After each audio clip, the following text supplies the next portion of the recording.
ول ته خو بیریږې که خدای تعالی عذاب نه و ته عبادت نه کوې ته خو د بیرې سب عبادت کوې د بیرې عبادت خو اجر نه لري ثواب نه لري وایي بل عالم ته یې مخ ور واړوي ول ته عبادت ته چی لپاره کوې هغه ول زه د دې لپاره کوم چې الله تعالی جنت راکړي والله ستا په عبادت باندې ثمران نه مرتبه هغه ول ولي ول ته خو مزدور یې مزدوري کوي چې ما د خدای څخه جنت غواړي د خدای سره مزدور یې که جنتونه نه وه ته د الله عبادت نه کوې وایي هغه ورته نو څنګه وکړو په څه نیت باندې عبادت وکړو ول دې ورته ویل ول زه خو دا عقیده لرم چې که نه جنت وي نه دوژخ وي زه د رب عبادت کوم رب د دې عبادت مستحق دی الله یې لایق دی زه کوم په دې نه کوم چې خدای یې جنت راکړي یا دوژخ نه دې دوژخ وي نه دې جنت وي زه عبادت کوم رب یې لایق دی ډېره مؤمنه پاکه مسلمانه څه رابعه بصریه د بصرې وه په رابعې باندې مشهوره وه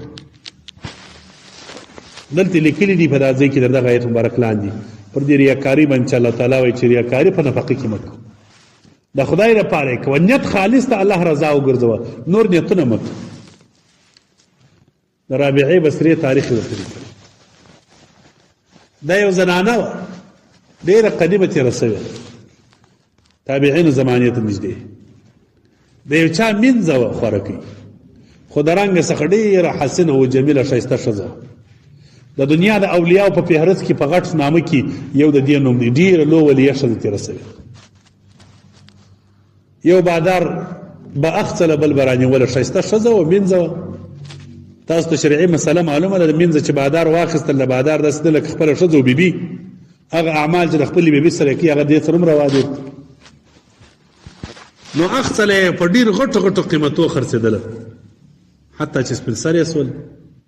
نو د یو سړي په غاړه ولوېدله اوس چا نه اخڅل بالا خو نو سپین سر یې سول در دې ووتل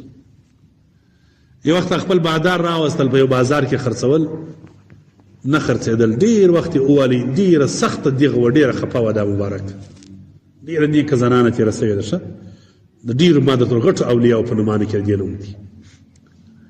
وایي نه خرڅېدله په هغه بازار کې د مینځیانو پخوا د مریانو مینځیانې خرڅېدلې په بازارو کې په هغه کې ولاړه وه یو سړي ورته وکتل ډېر یې زړه پر وسوځي هغه بادار ته ورغلی څو ورځې کېږي دغه ښځه هلته ولاړه د سپین سرې ښځه ده دا په څو خرڅوې چنې وولې په هغه زمانه کې په 3 روپۍ خرڅه کړه وایي رابعه بصرې چې رانیول هغه سړي سره روانه کړل دا په پسې سول چې د راګنج راووتل هغه سړی ورته ودرېدی ول زه تا نه مینځه کوم د مینځهتوب دپاره مې نه یې رانیولې ځکه ته سپین سرې سوې خالص مې ډېر زړه در باندې وسوځي د الله دپاره مې رانیولې زه آزاد یم وایي دا مبارکه چې را روانه سول بس یو دیواله بغل ته کښېنستل ډېره وژړل الله تعالی ته یې وژړول الهي د دنیا باداران خو مې ټول بې وفا سول چې رنګ مې ښایسته و صحت مې قوي و هر چا رانیولم خو چې دا حال ته ورسېدلم هر یو مې له ځانه لرې کړي نو ته یو هغه حقیقي رب و بادار یې چې بې وفا نه یې وفادار یې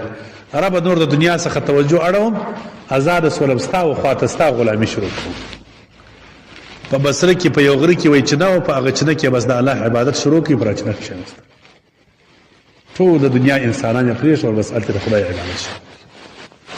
وچه ډوډۍ به خلکو ورته راوړل لمر ته به یې وچه کړل په دغه چینې په اوبو به یې وچښل الله بلاکۍ په داسې مقام ورکړي چې د دنیا اولیا به ورته حیران وه داسې مقام ته رب ورسو انسانان به ورته راتلله بیا به وایي ډېر قدرمنه سوله د دنیا علما او اولیا به ورته راتلل و زیارت ته یې راتلل په بصره کې په یو چینه باندې ناست دا مې د کتاب کې نه دي لیدلي د یو بزرګ سړي څه مې اورېدلي دي والحسن بصري صاحب زمانه کې وه هغه یې وخت ورته ویل زما سره واده وکړه ول ده ورته ورته واده کوې ول و ول شهوت نارینه ډېر دي که د زنانې ډېر دي هغه ورته ویل د زنانې ډېر دي ځکه قرآن پاک کې الله بلا کوي چې د زناکارانو باس راخلي اول د زانیه ښځه ذکر کوي الزانیة والزاني اوله پلا زانیه ذکر کوي بیا زاني ذکر کوي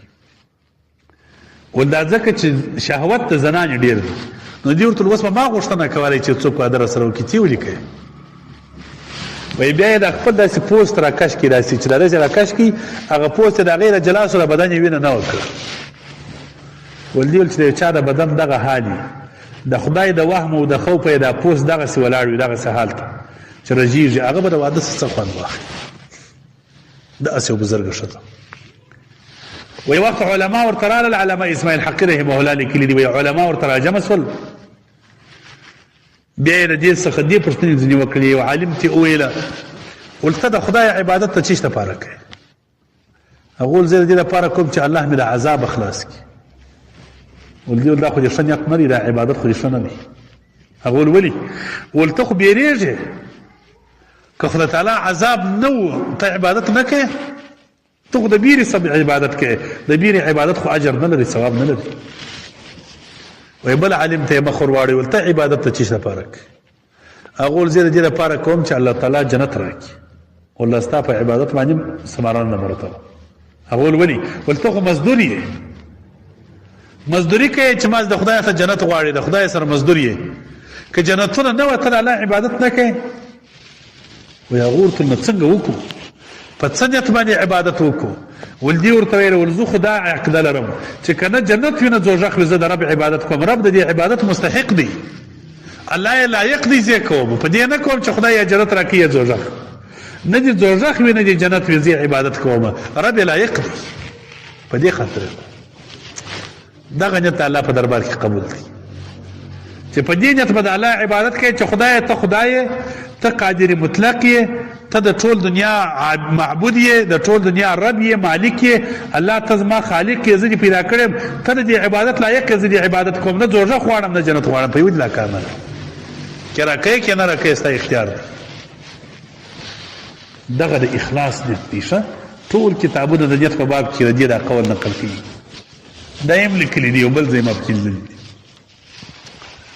و یو وخت به کله کله ملایان ورته رالل دې ته به اور هم پروت اوبه به پرتې وې وی هغه به ورته دا ته څه کوې چې ځان ته دې اور اوبه ایښي ول دې ول پر دا اوبو باندې دا اوبه پر دوزخ پاشم چې دوزخ مړ شي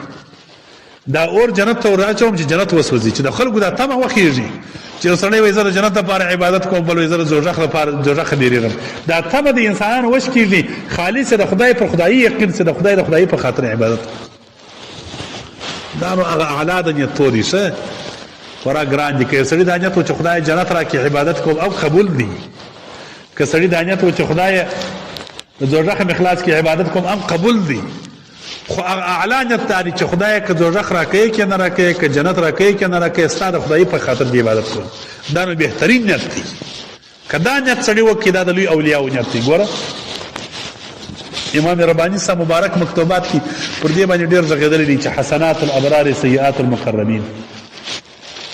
نیکان خلک چې نیکي کوي دا عام نیکان د اولیاو په نیز باندې داستا نیکي هم ګناه ده چې دی کوي اولیا به په داسې مقام کې دي چې هغه ته د خیر کار کوي هغوی دا په ګناه کوي دا بیا څنګه خلک دي پر دې باندې غږېدلی دي صحابو کې مقام دی مقربین په عامو انسانانو کې شته درجې لري مقربین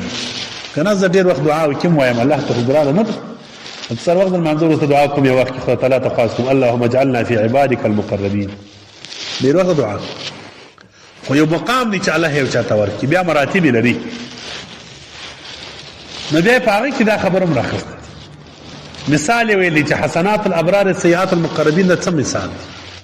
څنګه زموږ نیکي دی ګناه بولي هغوی نیکي ګناه داسې بولي ته چې عبادت کوي چې لپاره کوي عام خلک د دې لپاره کوي خدای د عذاب محفوظ کړي په دې خاطر لمونځ کوم چې خدای عذاب رانه کړي اولیا وایي دا ګناه کوي ته په دې خاطر لمونځ کوي چې بیا خدای عذاب راکړي که مې نه وکړي دوزخ راکړي دا هم ګناه کوي په دې خاطر یې مه کوه چې خدای دوزخ راکړي عذاب راکړي په دغه خاطر یې وکړه چې خدای ته د دې عبادت لایق یې زه کوم ګزره دوزخ نشته دوزخ داسې وجود نه لري دا فرض کړه مثلا ستا خور چې سړی منکر څه کافر کېږي دا به عقیده نه ساتي ته یې فرض کړه دوزخ کې سړي کې نشته ته به عبادت کوې که نه کوې ته به بیا هم د الله عبادت کوې دغه نیت چې دی د مقربینو نیت دی دا زموږ ستاسو د عامو نیتونو خو نه د ابرارو نیتونه دي د ابرارو نیتو ته هغه ګناه وایي هغوی ته به ګناه اخته یې وروره ته که د خدای نه وبېرېدلې عبادت نه کوې اصل عبادت دا دی چې سړی د خدای په دې